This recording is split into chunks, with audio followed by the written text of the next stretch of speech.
Hi guys, and welcome back to Beauty Fortified, and today I wanted to share with you my April hits and misses, and I've also got some things that I haven't made up my mind about yet, so I was hoping that if you've tried any of these things you could possibly help me out a little bit. So the first thing that I'm going to talk about is a sunscreen. Now I have been using this for the past 6 months or so. I recently repurchased it. I don't think I have spoken about it on here before, and it's a sunscreen from Helio Care.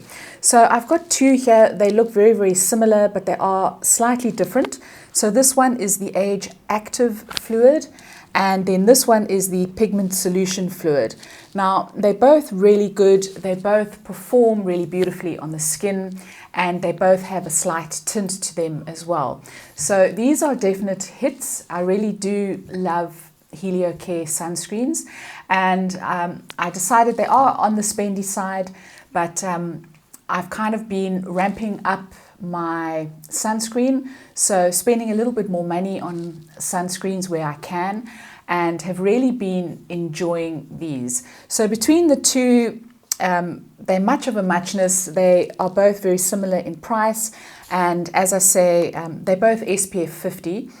And there's actually very little visible difference between them, so they both are doing a great job. The one that I repurchased is the Pigment Solution Fluid. I just wanted to see how it differed from the Age Active Fluid, and in fact they are both almost identical. So those I have been absolutely loving.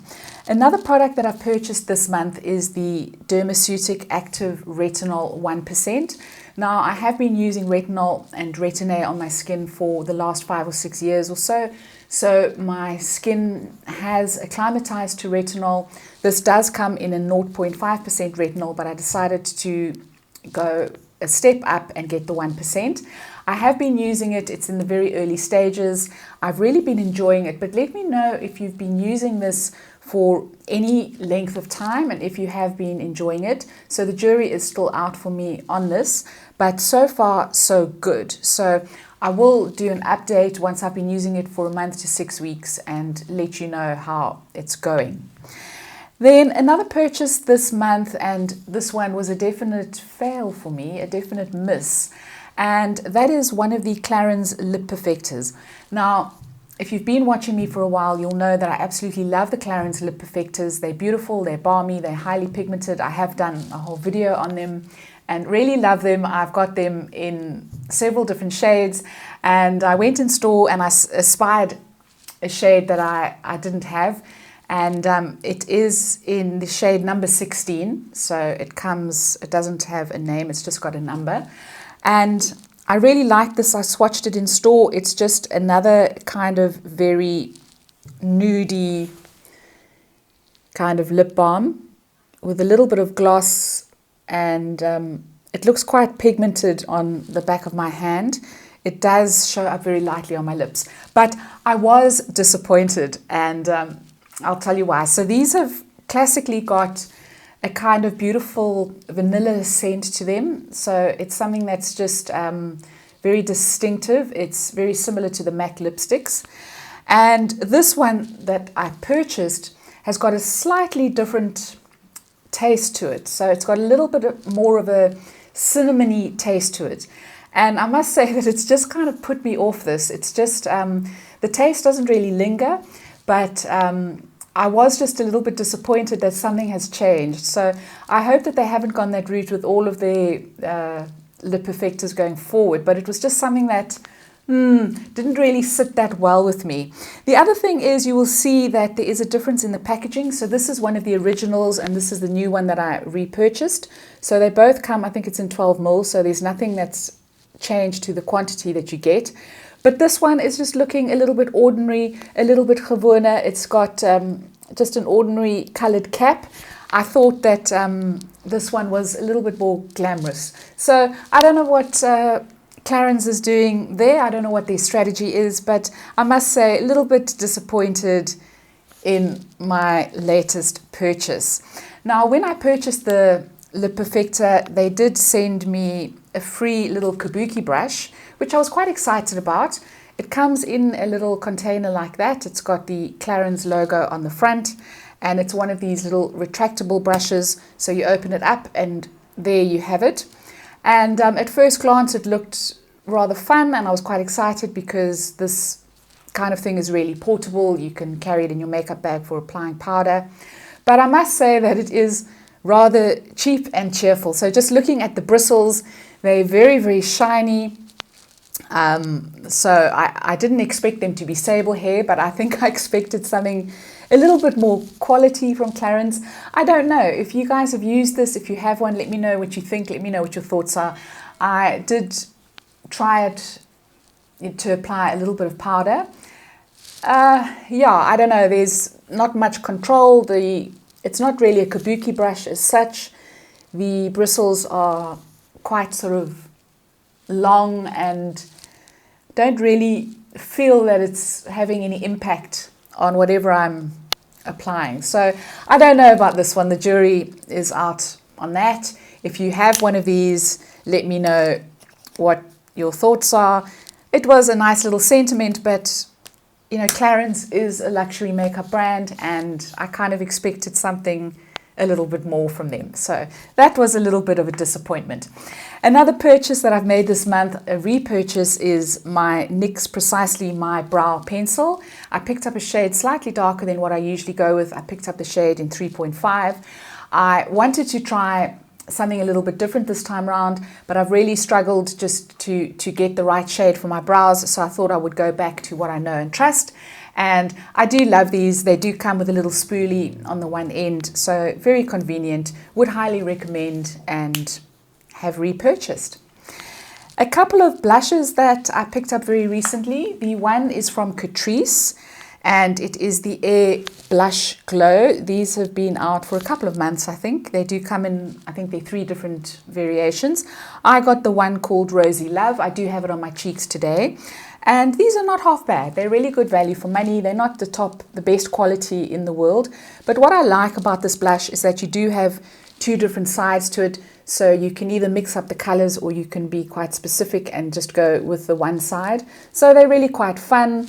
And as I say, can't really go wrong. Really good value for money. Another blush that I picked up, this is a high end, and this is from MAC.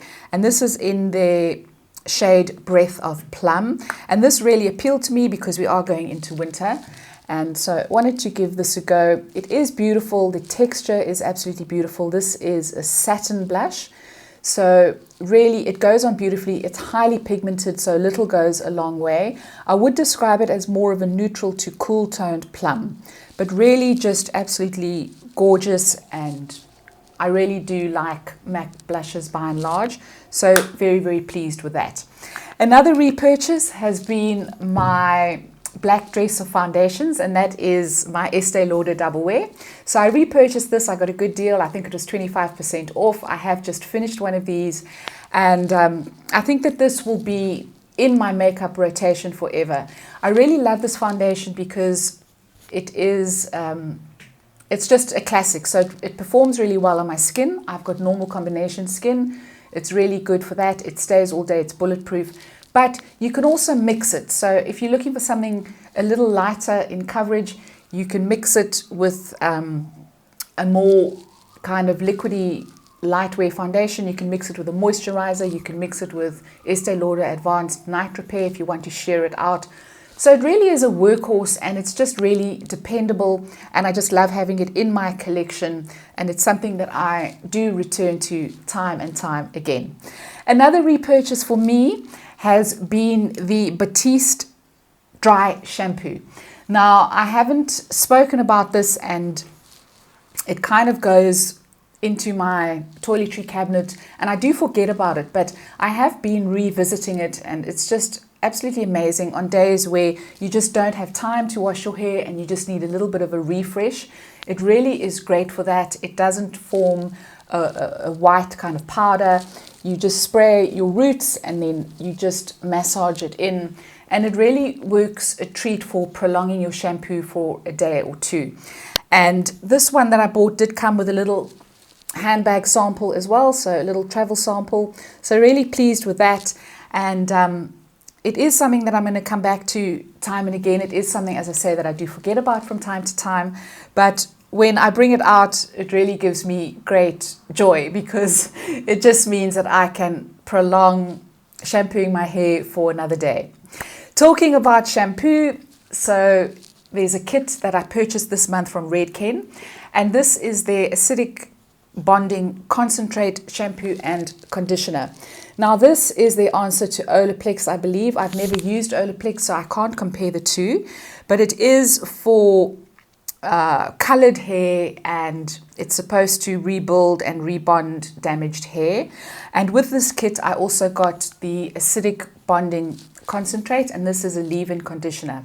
Now these, I haven't made up my mind about yet. If you have used these products, please let me know in the comments down below. Let me know what your thoughts are. Let me know if you really feel that they're working for your hair. I really did, or I have been enjoying them, should I say. But I did, post buying these, I did go onto YouTube and I looked at a review by a guy, I forget his name now, but if I can find a link to his channel, I will link it down below. And anyway, he didn't have anything good to say about these products. So I had a little bit of post-purchase cognitive dissonance around these. And so that's why I'm kind of doubting whether I've done the right thing or not. But having said that, I have enjoyed using them. Do let me know if you have used them and let me know what your thoughts are. And then finally, a miss. This is the Neutrogena Retinol Boost Day Cream. Now this launched quite recently in South Africa along with the night cream, and I think there is a retinol concentrate as well. I've always loved Neutrogena products. I've used the C Boost, I've used the Cellular Boost moisturizers, really love them. I was excited by this because it does have retinol in it, and this is the day cream, so it does have an SPF 15. But unfortunately, I find that this pulls on my skin. So whatever I apply onto my skin after I've applied this, including my foundation, seems to pull, and I get these little kind of flakes that come off, and they really are quite irritating. So I'm going to finish this up. I'll use it on my décolleté, but it just doesn't work as a moisturizer on my skin. It just doesn't sit nicely under my sunscreen and under makeup. So let me know if you've tried this range. Let me know what you think about it. I haven't tried the night cream as yet, but not going to be in a hurry to do so. But I'd love to hear from you if you have tried this nonetheless. So guys, those are my hits and misses for the month of April. Let me know what you've tried this month. Let me know anything that's really stood out to you. Please leave me a comment down below. If you enjoyed this video, please give it a thumbs up. Please don't forget to subscribe, and I'll see you next time. Ciao, ciao.